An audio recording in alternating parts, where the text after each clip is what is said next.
Hi students, आज की video अगर आप देख रहे हो तो आप आए हुए हो मेरे चैनल में। The name of my channel is समझो केमिस्ट्री डिटेल में। आज की वीडियो में मेरा कलेक्शन ऑफ क्वेश्चंस जो है वो सॉलिड स्टेट से है and all these questions are from JEE and NEET exam and so आज की वीडियो में मैं वही सब क्वेश्चंस आपके साथ सॉल्व करूंगी। अगर आपको ये वीडियो पसंद आए तो प्लीज़ कमेंट करिए कमेंट सेक्शन में कि आपको वीडियो कैसे लगा और आपको क्या और किस टाइप का वीडियो आगे चाहिए। तो I will try my best to make video for you. First question I have written in the board, तो let us solve this question. Question says a crystal is made up of particles A, B and C. A, B, C are the particles by which the crystal is made up of. अभी A particles जो है A particle form कर रहा है FCC packing. मतलब FCC packing form करने का मतलब क्या है? A particles कॉर्नर में भी प्रेजेंट है, हर एक फेस सेंटर में भी प्रेजेंट है। B particles occupy all the octahedral voids. जितना भी ऑक्टाहेड्रल वॉइड्स है B पार्टिकल ऑक्टाहेड्रल वॉइड्स को ऑक्यूपाई कर रहा है एंड C पार्टिकल्स जो है they are occupying all the tetrahedral voids. So बोल रहा है उसके बाद कि if all the particles from one body diagonal are removed, अगर एक बॉडी डायगोनल से सारे पार्टिकल्स को रिमूव कर दिया जाता है then what will be the formula of the crystal. So crystal का फॉर्मूला हमें फाइंड आउट करना है। तो let us make a cubic unit cell first of all. Now see this is the cubic unit cell. ये cubic unit cell में जो ए atoms है वो FCC पैकिंग बना रहा है, face centre cubic close packing बना रहा है। मतलब A atoms are present in all the corners and in all the face centres.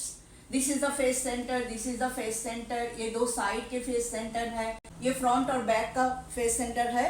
तो ये सारी जगह में ए एटम्स प्रेजेंट है। अभी ए एटम्स के नंबर तब क्या होगा? आपको पता है कि एक FCC यूनिट सेल में जो क्लोज पैक स्ट्रक्चर बनाता है उसका नंबर 4 होता है। तो 4 ए एटम्स आर देयर। हाउ? देखो हर एक कॉर्नर के जो ए एटम्स है ये 8 यूनिट सेल के साथ इनकी शेयरिंग होगी। ठीक है, सो एक यूनिट सेल को कितना शेयर आएगा? एक ए एटम का कॉर्नर से 1/8 शेयर आएगा। सो देयर आर 8 कॉर्नर्स, तो ये हो गया 8 इंटू 1/8 प्लस फेस सेंटर में भी प्रेजेंट है। हर एक फेस सेंटर 2-2 यूनिट सेल से शेयरिंग होती है। तो फेस सेंटर वाले जो एटम है उसका कितना शेयर एक यूनिट सेल को मिलते हैं? 1/2। So there are 6 faces, so plus 6 into 1/2, तो ये कितना हो गया? 1 + 3, दैट मीन्स ये हो गया 4। सो अगर कोई एटम रिमूव नहीं हुआ है तो ए एटम्स के नंबर 4 होते हैं। ठीक है, अभी देखो रिमूव हुआ है, बॉडी डायगोनल से सारे एटम्स रिमूव कर दिया गया है।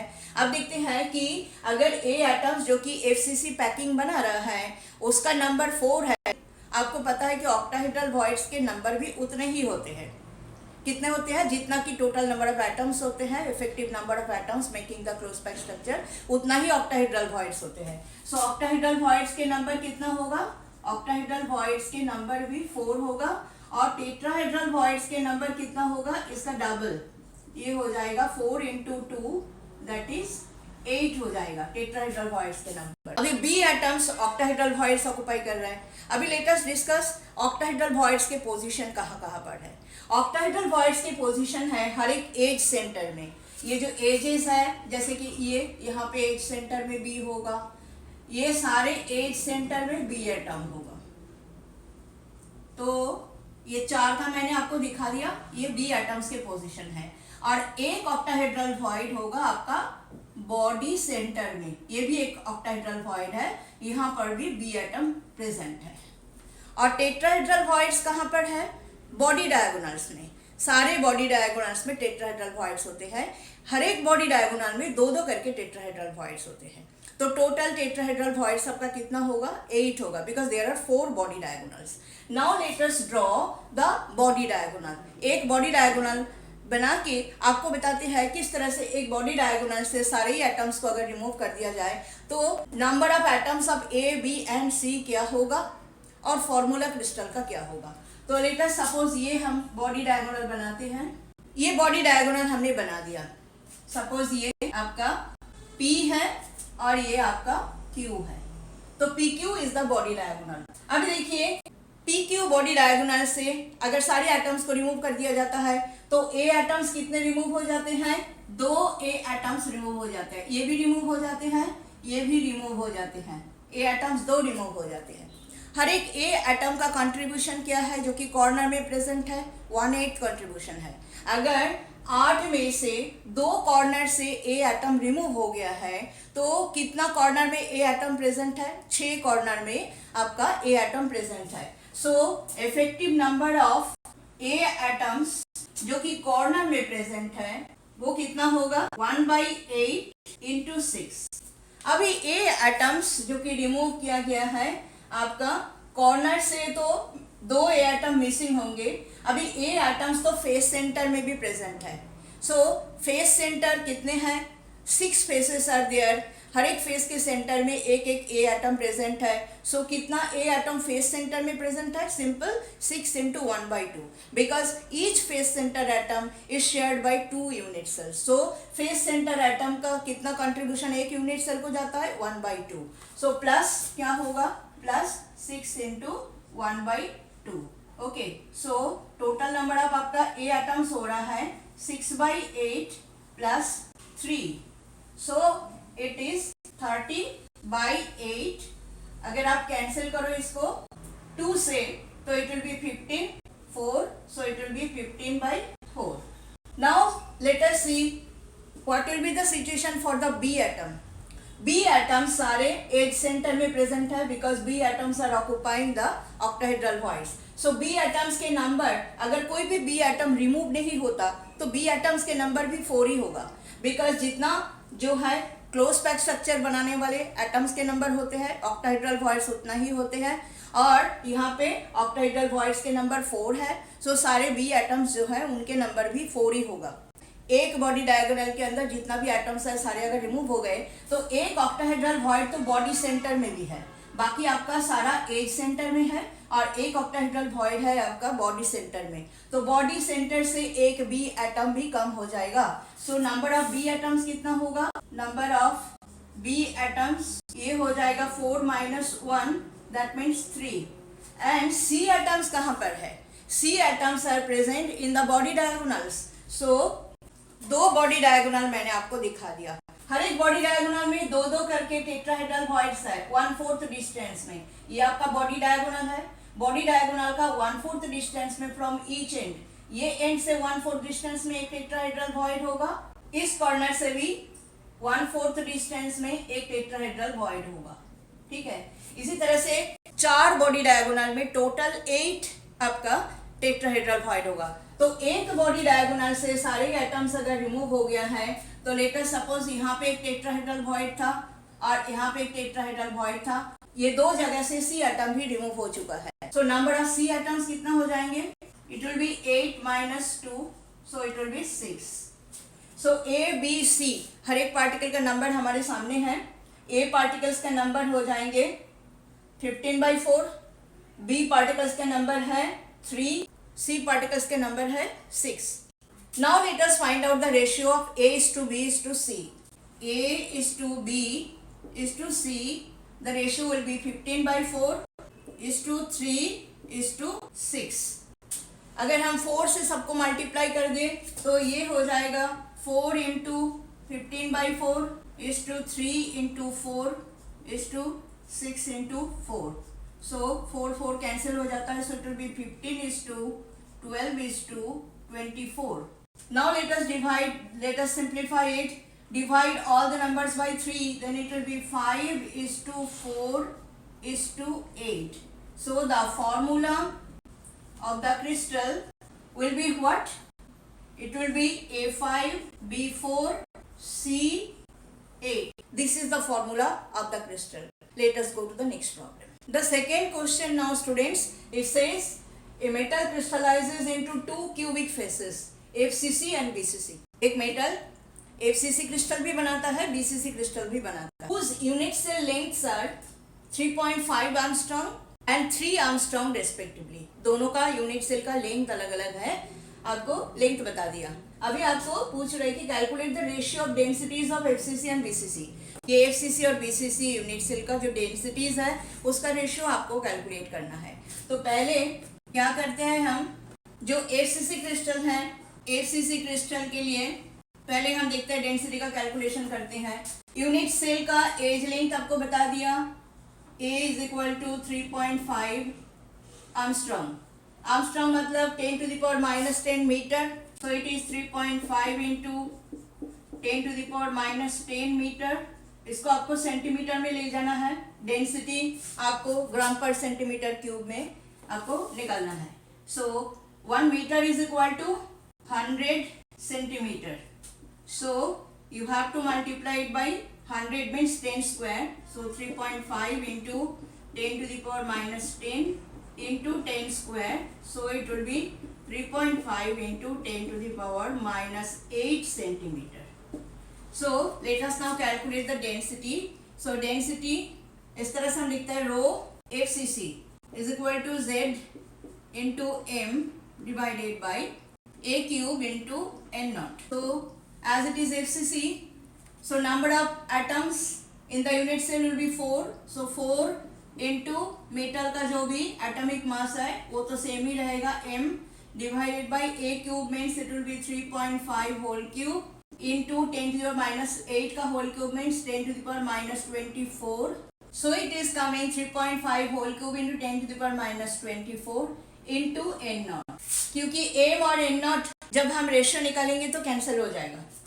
नाउ रो BCC, आपको पता है कि BCC क्रिस्टल में जो number of atoms per unit cell है वो 2 है, सो Z की वैल्यू हो जाएगा 2, सो 2 इंटू m डिवाइडेड बाई, अभी A की वैल्यू क्या है BCC के लिए, A की वैल्यू है 3 angstrom, so it is 3 into 10⁻⁻10 metre, so 3 into 10⁻⁻8 centimetres, so 3 whole cube into 10⁻⁻24, this will be A cube into n naught.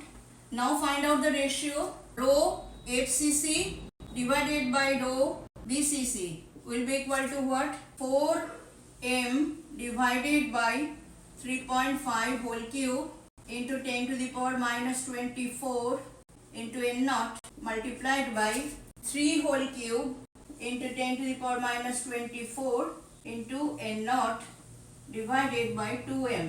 जब आप डिवाइड करोगे तो ये ऊपर चला जाएगा, 2m नीचे आ जाएगा। सो देखो क्या क्या कैंसिल हो रहा है, m कैंसिल हो रहा है, 2 2s are 4, 10⁻⁻24 and n not a cancel हो गया। सो ऊपर में आपका कितना रह गया, 3 whole cube, 3 whole cube means 3 3s are 9, 3s are 27। So ऊपर में 54, नीचे रह रहा है आपका 42.875। इसका रेशियो निकालने से ये नंबर आएगा 1.259. So this is the ratio of the densities of FCC and BCC unit cell. So this is what is the answer of this question.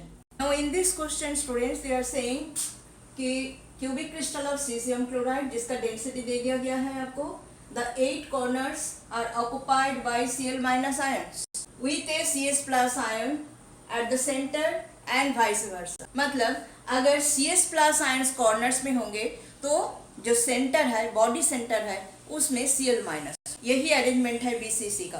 Calculate the distance between the neighbouring CS plus and Cl minus ions. Neighbouring CS plus और Cl minus ions के बीच में distance निकालना है। What is the radius ratio of the two ions, that means CS plus by Cl minus, R plus by R minus. ये radius ratio भी आपको निकालने के लिए पूछा गया है और आपको एटॉमिक मासेस सीजियम का और क्लोरीन का दे रखा है। तो सबसे पहले जो डेंसिटी की वैल्यू है उससे हम क्या निकालेंगे, एज लेंथ निकालेंगे A।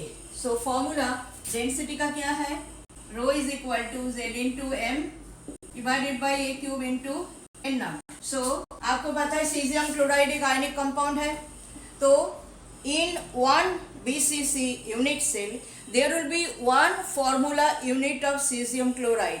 अगर ये एलिमेंट होता Z की वैल्यू 2 होता, ये चीज़ बहुत इंपॉर्टेंट है, आप लोग बहुत ज़्यादा गलती करते हो इसी चीज़ में। एलिमेंट में 2 होता है तो आप जो है आयनिक कंपाउंड जो बीसीसी स्ट्रक्चर बनाता है उसके केस में भी आप जो है Z की वैल्यू 2 लगा देते हो। Z की वैल्यू यहाँ पे 1 होगा, because in 1 unit cell there is 1 formula unit of CaCl. So Z is 1 here. So let us put the value of Z 1 into molar mass. हम फाइंड आउट कर लेते हैं सीजियम क्लोराइड का. It is 132.91 and 35.45. So it is 168.36. 168.36 divided by A cube हमें निकालना है into N naught 6.023 into 10 to the power 23. Now the value of rho is means density की value जो है वह 3.97. So 3.97 is equal to 168.36 divided by A cube into 6.023 into 10 to the power 23. So A cube will be equal to what? 168.36 divided by 3.97 into 6.023 into 10 to the power 23. अगर 10 to the power 23 को आप ऊपर ले जाओ तो ये हो जाएगा 168.36 into 10 to the power minus 23 divided by 3.97 and 6.023. ये दोनों को मल्टीप्लाई करने से it is coming 23.91. This division gives you the result 7.04 into 10 to the power minus 23. Now in order to find out the value of A, आपको दोनों side में log लेना पड़ेगा. दोनों साइड में अगर आपने log ले लिया तो ये हो जाएगा 3 log A is equal to log 7.04 minus 23 log 10. अब log 10 की वैल्यू 1 है. log 7.04 का जो वैल्यू है वो है 0.8476 और ये माइनस करने से जो आएगा तो ये आ रहा है, ये दोनों को माइनस करके माइनस 22.1524. अभी log A क्या होगा? log A will be equal to minus 22.1524 divided by 3. So it is coming minus 7.3841. A की वैल्यू के लिए इसका हमें एंटीलॉग देखना है. So A will be equal to what? Antilog of minus 7.3841. तो एंटीलॉग माइनस नंबर का कैसे देखा जाता है? इसको इस तरह से चेंज करना पड़ेगा आपको. -8 plus 1 minus 0.3841. So it is coming 1 से अगर हम इसको माइनस कर दे तो ये आ रहा है. इसको हम ऐसे लिखेंगे 8 bar 0.6159. अब एंटीलॉग ये 0.6159 का अगर हम देखेंगे तो वैल्यू आएगा 4.13 into 10 to the power minus 8 centimetre. अभी इसको अगर हमें आर्मस्ट्रॉन्ग में कन्वर्ट करना है तो हमें पता है कि 1 Armstrong is equal to 10 to the power minus 10 meter. So 10 to the power minus 8 centimeter. So you can write as A is equal to 4.13 Armstrong. So up till here we have calculated the value of the edge length. Now it is the turn to find out the distance between the neighboring CS plus and Cl minus ion. For that we need to draw the unit cell. अभी देखिए edge length की value हमारे पास है A is equal to 4.13 Armstrong. अब ये जो drawing है इसको ध्यान से देखिए. यहाँ पे एक मैंने body centre cubic unit cell को बनाया. ये आपका Cl माइनस जो है सारे कॉर्नर्स में प्रेजेंट है और जो बॉडी सेंटर है उसमें CS प्लस प्रेजेंट है. तो हमें Cl माइनस और CS प्लस के बीच में जो डिस्टेंस है वो डिस्टेंस हमें निकालना है. तो जो बॉडी सेंटर वाले एटम होते हैं या आयन होते हैं वो कॉर्नर वाले के साथ टच में होते हैं. That means this will be the situation. अगर ये आपका एक Cl माइनस है, ये आपका जो है CS प्लस होगा और ये एक और Cl माइनस है. इस तरह से ये जो है अटैच्ड है. ये Cl माइनस, ये भी आपका Cl माइनस और ये आपका CS प्लस है. तो इनके बीच में डिस्टेंस हमें निकालना है. ये डिस्टेंस हमें चाहिए, ठीक है. ये वाला डिस्टेंस जो है that is the neighbouring distance between the CS plus and the Cl minus. तो ये जो CDE ट्रायंगल है, फ्रॉम ट्रायंगल CDE ये वाला जो ट्रायंगल है, ये वाला ट्रायंगल, ये ट्रायंगल में हाइपोटेन्यूज कौन है? CE है. So we can write according to Pythagoras theorem CE square is equal to CD square plus DE square. तो CD A है, DE भी A है, edge length. So it will be A square plus A square. So it will be 2A square. Triangle ACE, that means this one. In this triangle AE square, again according to Pythagoras theorem, from triangle ACE, we can write AE square is equal to AC square plus CE square. अब CE square 2A square है और AC जो है again A है, edge length. So it is A square plus 2A square, so it will be 3A square. So AE is equal to what? Root 3A. अभी A की value हमारे पास है, हम ये वैल्यू पुट कर देते हैं यहाँ पे. A की वैल्यू 4.13 एंगस्ट्रॉम है, पुट कर दिया. रूट 3 की वैल्यू 1.732 है, ये पुट कर दिया. दोनों का मल्टीप्लीकेशन से ये आ रहा है आपका AE की वैल्यू. AE की वैल्यू आ रहा है 7.15 एंगस्ट्रॉम. अब जो AE है, AE क्या है? AE तो यहाँ से लेकर के यहाँ तक है ना. तो AE में ये जो है AE, इसमें 2 क्लोराइड आयन है और एक सीजियम आयन, जिसका एक का रेडियस जो है R प्लस अगर हम सपोज करते हैं तो 2 R प्लस हो गया. और ये अगर हम यहाँ से यहाँ तक इसको अगर हम R माइनस सपोज करते हैं तो 2 R माइनस हो गया. So AE is equal to, we can write AE is equal to 2 into R plus plus R minus, and AE is equal to root 3A, और रूट 3A की value हमें मिल गया 7.15. So we put the value 7.15 is equal to 2 into R plus plus R minus. अब ये R plus plus R minus, that means यहाँ से लेकर के यहाँ तक की डिस्टेंस है. This is what is the distance between the two neighbouring CS plus and Cl minus ion. So R plus plus R minus कितना आएगा? 7.15 by 2. So it is coming 3.57 Armstrong. So दो CS प्लस Cl माइनस के बीच में हमने distance find out कर लिया. अभी पूछा जा रहा है कि what is the radius ratio of the two ions, मतलब R plus by R minus, CS plus का रेडियस Cl माइनस का रेडियस का रेशियो पूछ रहा है. तो उसके लिए जो body centred cubic unit cell है, कॉन्सेप्ट तो यही है कि body centred cubic unit cell में जो कॉर्नर वाले स्फीयर्स है, they will be in touch with the body centre sphere. Corner वाले स्फीयर एक दूसरे को टच नहीं करते. तो यहाँ पे हमें एज्यूम कर लेना पड़ेगा कि जो दो एनायन है, जो कि आपका ये Cl माइनस और ये Cl माइनस है, ये एक दूसरे को टच कर रहा है. अगर टच कर रहा है एज्यूम नहीं करेंगे तो हम R माइनस की वैल्यू फाइंड आउट नहीं कर सकते हैं. ये जो दो एनायन के बीच में डिस्टेंस है, ये R माइनस और ये भी R माइनस, जो कि आपका यहाँ पे ये क्लोराइड आयन के बीच में ये जो डिस्टेंस है, यही है एज लेंथ. तो ये है आपका एज लेंथ. तो हमें तब अभी क्या करना पड़ेगा? 2R minus is equal to A हो जाएगा.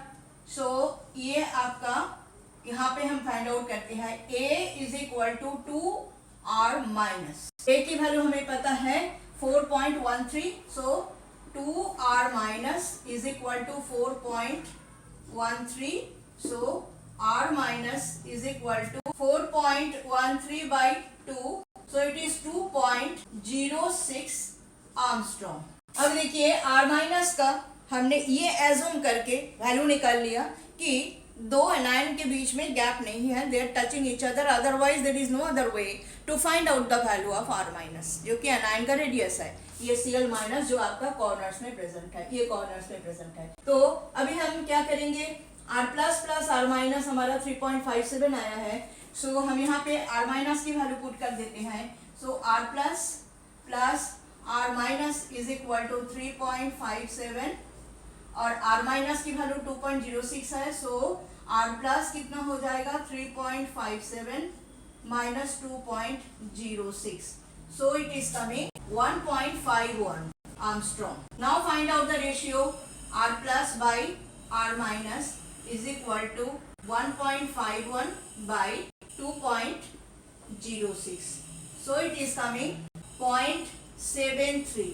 So this was a long problem. पीछे मैंने जो एज लेंथ की वैल्यू कैलकुलेट किया था उसका, और ये जो पोर्शन हमने किया है अभी, अगर आप चाहो तो स्क्रीनशॉट ले सकते हो. तो this is what is the solution of this problem. Now students, I have taken 2 theory questions. Bore हो गए होंगे आप न्यूमेरिकल देखते देखते, वो भी इतने बड़े बड़े और डिफिकल्ट न्यूमेरिकल प्रॉब्लम्स. अब देखिए, ये जो 2 थ्योरी क्वेश्चन है ये भी बहुत ज़्यादा जेईई या तो नीट में पूछा जाता है, तो इसीलिए मैंने ये 2 क्वेश्चन लिया है. पहला क्वेश्चन है कि out of sodium chloride and caesium chloride which one is more stable and why. पहले मैं आपको आंसर बता देती हूँ, उसके बाद मैं इसका आंसर लिख भी दूंगी. आप चाहे तो उसका स्क्रीनशॉट ले सकते हो या तो आप नोट कर सकते हो. तो sodium chloride and caesium chloride में ज़्यादा स्टेबल तो सीजियम क्लोराइड है, क्योंकि सीजियम क्लोराइड में जो कोऑर्डिनेशन नंबर है वो कोऑर्डिनेशन नंबर सीजियम आयन का as well as chloride ion का वो है 8:8. That means each caesium ion is surrounded by 8 chloride ions, and in the same manner each chloride ion is surrounded by 8 cesium ions. So that is why दोनों का ही coordination number जो है 8 है. और sodium chloride में क्या है, sodium chloride में सोडियम आयन का कोऑर्डिनेशन नंबर भी 6 है, क्लोराइड आयन का कोऑर्डिनेशन नंबर भी 6. That means each sodium ion is surrounded by 6 chloride ions and each chloride ion is also surrounded by 6 sodium ions. तो बात ये है कि greater the coordination number, greater will be the forces of attraction between the cation and the anion in the close packed structure, and so greater will be the stability. तो caesium chloride में क्योंकि यहाँ पे coordination number greater है, so caesium chloride is more stable. Second question ये है कि what is the arrangement of atoms in the lattice structure of diamond and what is the total number of carbon atoms in the unit cell. तो lattice structure of diamond it is very very similar to zinc sulphide, जिसको हम zinc blende बोलते हैं. Zinc blende का structure कैसा है, इसमें sulphide ion जो है वो एफसीसी स्ट्रक्चर मतलब close pack cubic close pack structure बनाता है. क्यूबिक क्लोज पैक स्ट्रक्चर बनाते हैं मतलब जो सल्फाइड आयन्स है वो कॉर्नर्स में भी होते हैं और वो फेस सेंटर में भी होते हैं. And Zn+2 ions they are smaller in size, so वो कहाँ पर जाते हैं, वो टेट्राहेड्रल वॉइड्स को ऑक्युपाई करते हैं. आपको पता है कि टेट्राहेड्रल वॉइड्स जो है बॉडी डायगोनल में होते हैं, हर एक बॉडी डायगोनल में 2-2 करके टेट्राहेड्रल वॉइड होते हैं. सो 4 बॉडी डायगोनल है, तो टोटल टेट्राहेड्रल वॉइड सबका हो गया 8. लेकिन ये सारे टेट्राहेड्रल वॉइड्स को ऑक्युपाई नहीं करते हैं, ऑल्टरनेट टेट्राहेड्रल वॉइड को ऑक्युपाई करते हैं Zn+2 आयन. सो Zn+2 आयन के नंबर भी 4 है. सल्फाइड आयन का नंबर अगर आप कैलकुलेट करो, जो कॉर्नर से आ रहा है 1 और फेस सेंटर से आ रहा है 3, तो सल्फाइड आयन के नंबर भी 4 हो जाएंगे. So number of formula unit, एक यूनिट सेल में Zns का कितना होगा, 4 ही होगा.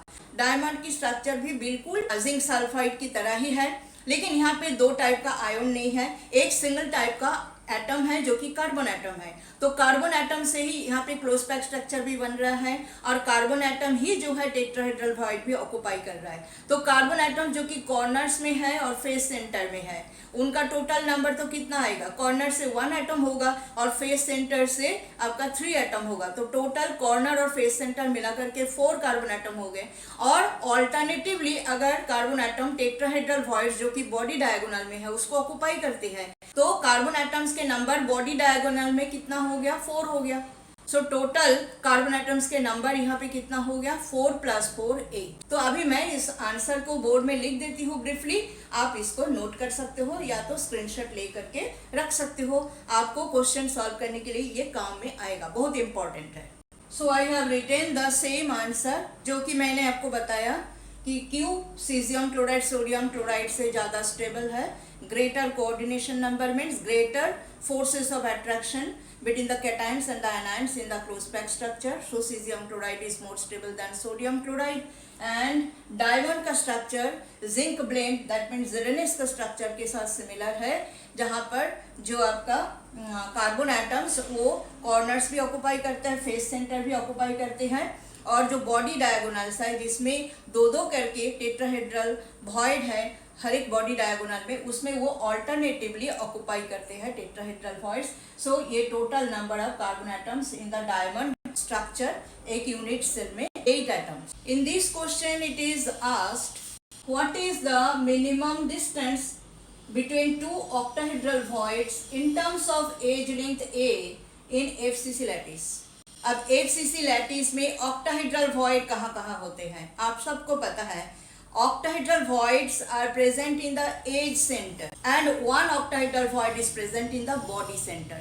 Now minimum distance अगर आप body center के साथ कोई भी edge center का distance आप सोचोगे तो वो मिनिमम नहीं होगा. मिनिमम डिस्टेंस तो ये होगा दो जो है एडजेसेंट एजेस के बीच में, सेंटर्स के बीच में जो डिस्टेंस है वही होगा minimum distance between the two octahedral voids. तो ये आपका एक face centre cubic unit cell है. ये face centre cubic unit cell में ये जो एजेस है, ये सपोज करो आपका एडी है, ये सपोज करो आपका ई है, तो एई है. तो दीज आर द एजेस. तो एजेस की जो सेंटर है उसमें ऑक्टाहेड्रल वॉइड्स है. तो आप देखिए एडी जो आपका एक एज है उसका सेंटर जो सी मैंने नाम दिया, इसमें एक ऑक्टाहेड्रल वॉइड है. और जो एडजेसेंट एज है एई, उसका सेंटर जो कि मैंने बी नाम दिया, तो बी में एक ऑक्टाहेड्रल वॉइड है. तो ये मिनिमम डिस्टेंस इतना ही होगा. ये जो बी और सी के बीच में अगर आप लाइन खींच के जोड़ दो इनको, तो this will be the minimum distance. तो मिनिमम डिस्टेंस बीसी होगा. तो अभी देखिए ये जो ट्रायंगल बन गया, इसका एंगल कितना है 90 डिग्री. यहाँ पे आपको पाइथागोरस थ्योरम लगाना पड़ेगा. बीसी हो गया hypotenuse. So BC square is equal to क्या लिखा जा सकता है? In triangle ABC we can write BC square is equal to AB square plus AC square. अभी देखिए AB और AC क्या है?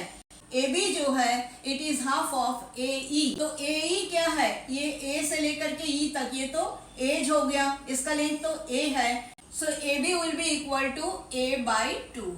सिमिलरली AD भी एक एज है, AC हो जाएगा AD का half. So AC will be what? It will be half of AD. That means again A/2. So BC square is equal to then क्या हो रहा है? BC square is equal to A/2 का square plus A/2 का square. So it is coming 2 into A/2 whole square. So BC will be equal to √2 into A/2. So इसको आप क्या लिख सकते हो? √2 into A डिवाइडेड बाय नीचे √2 into √2. सो एक √2 ऊपर नीचे कैंसिल कर दो. It is coming A/√2. So nearest distance between two octahedral voids in the FCC unit cell in terms of edge length कितना आ गया? It is A/√2. In today's video students, this is the last question. In this question it is said a compound of formula A2B3 has the HCP lattice, hexagonal close packed lattice. Which atom forms the HCP lattice? A और B में से which atom is forming the HCP lattice and what fraction of the tetrahedral voids are occupied by the other atom? A और B में से कौन HCP lattice मतलब HCP close packed structure बना रहा है, और इनमें से कौन सा एटम जो है टेट्राहेड्रल वॉइड्स के कितने फ्रैक्शन जो है ऑक्युपाई करते हैं, ताकि फॉर्मूला A2B3 हो जाए. तो इसके लिए ये आपके ऑप्शंस है. मैंने ये हेक्सागोनल जो क्रिस्टल स्ट्रक्चर होते हैं उसका यूनिट सेल का एक डायग्राम मैंने बनाया. तो ये है हेक्सागोनल क्रिस्टल का एक यूनिट सेल, जिसमें देखिए how many corners are there? 6 and 6, total 12 corners है. हर एक कॉर्नर वाली जो एटम है वो 6 यूनिट सेल से शेयरिंग होती है. सो कॉर्नर वाले एटम्स की कितना शेयर एक यूनिट सेल को जाता है? 1/6. ठीक है. So total contribution, total effective number of atoms corner से कितना होगा? 12 into 1/6. ओके, तो 12 into 1/6 मतलब 2 हो गया. अभी दो फेस सेंटर में एक एक करके एटम होते हैं. ठीक है, तो 2 into 1/2 बिकॉज फेस सेंटर वाले जो एटम है that will be shared by 2 other unit cells. तो एक यूनिट सेल को उसका जाएगा हाफ शेयर. सो 2 into 1/2 ये हो गया आपका 1. सो पहले कॉर्नर से हमें कितने मिले? 2. फेस सेंटर, दो फेस सेंटर से हमें मिले 1, तो 3 हो गए.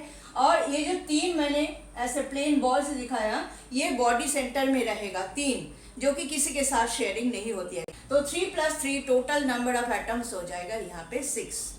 सो इसको पहले लिख लेते हैं. Total number of effective atoms in HCP unit cell is equal to, इसका मैं कैलकुलेशन आपको बता दूं, 12 into 1/6 plus 2 into 1/2 plus 3, so that is 6. Now we know that effective number of atoms जितना एक यूनिट सेल में होते हैं, जैसे यहाँ पे 6 है, तो उतना ही नंबर में ऑक्टाहेड्रल वॉइड्स होंगे और टेट्राहेड्रल वॉइड के नंबर जस्ट डबल होंगे. ठीक है, so number of octahedral voids will be the same, that is 6, and number of tetrahedral voids will be 6 into 2, that is 12. अभी हमें किस तरह से इसको सॉल्व करना है, देखिए HCP लैटिस फर्स्ट ऑप्शन में बोला है, HCP लैटिस A फॉर्म कर रहा है और B जो है 2/3 ऑफ टेट्राहेड्रल वॉइड ऑक्यूपाई कर रहा है. तो अगर हम इस तरह से लिखे कि जो A है, ये A यहाँ पे लिख रहा है और यहाँ पे मैं B लिख रही हूँ, तो A अगर HCP लैटिस बना रहा है तो A का नंबर कितना होगा, A एटम के नंबर हो जाएगा 6 और B एटम जो है 2/3 ऑफ टेट्राहेड्रल वॉइड्स ऑक्यूपाई कर रहा है, दैट मीन्स 2/3 इंटू 12 आपका टेट्राहेड्रल वॉइड्स है, तो ये 4 हो गया, सो it will B 8. So A:B ratio क्या होगा, A:B रेशियो हो जाएगा 6:8. सो 2 से अगर आप डिवाइड करोगे 3:4 होगा, लेकिन हमारा फॉर्मूला कंपाउंड का बता दिया है A2B3, तो this arrangement will not be correct. So ये हमारा ऑप्शन जो है गलत हो गया. अभी हम देखते हैं ऑप्शन बी, उसमें भी बोला कि HCP लैटिस A बना रहा है, तो इसका नंबर हो जाएगा 6 और जो B है वो 1/3 ऑफ द टेट्राहेड्रल वॉइड्स को ऑक्यूपाई कर रहा है, तो B जो है इसका नंबर क्या होगा 1/3 इंटू टेट्राहेड्रल वॉइड्स जो कि 12 है, तो ये 4. सो A:B आपका हो जाएगा 6:4.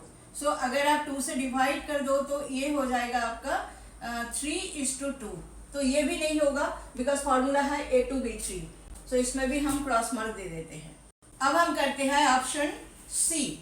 ऑप्शन सी में जो है ये कंसिडर किया गया है कि HCP लैटिस B बना रहा है, सो B जो है यहाँ पे HCP लैटिस बना रहा है, तो इसका नंबर हो जाएगा 6 और A क्या कर रहा है, A जो है 1/3 टेट्राहेड्रल वॉइड्स ऑक्यूपाई कर रहा है, दैट मीन्स 1/3 इंटू 12, सो ये हो जाएगा 4. सो A:B ये कितना हो जाएगा, ये हो जाएगा 4:6. सो 2 से डिवाइड करो तो 2:3 हो जाएगा, दैट मीन्स फॉर्मूला हो जाएगा A2B3. ठीक है, तो यही सही है, थर्ड ऑप्शन जो है आपका सही है. अब हम आपको डी ऑप्शन भी करके दिखाते हैं कि ये भी नहीं होगा. यही सोचा गया कि HCP लैटिस B बना रहा है, HCP लैटिस B बना रहा है तो उसका नंबर है 6. ठीक है, और A जो है 2/3 ऑफ टेट्राहेड्रल वॉइड ऑक्यूपाई कर रहा है, दैट मीन्स A का नंबर हो जाएगा 2/3 इंटू 12.